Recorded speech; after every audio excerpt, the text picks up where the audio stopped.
In this video, we'll look at how to get started with screencasting by installing the Screencastify extension. To get started, go to your Chrome browser and in the URL address bar type chrome.google.com/webstore.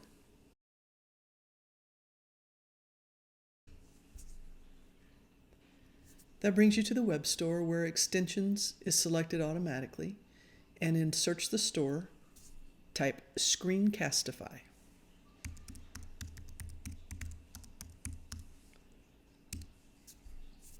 It'll be the first thing that returns, looks like this. You'll click Add to Chrome. Then choose Add Extension. When it's installed, you'll get this message here and you'll see that you now have an orange arrow icon in your extension tray right here. That means you've successfully installed Screencastify.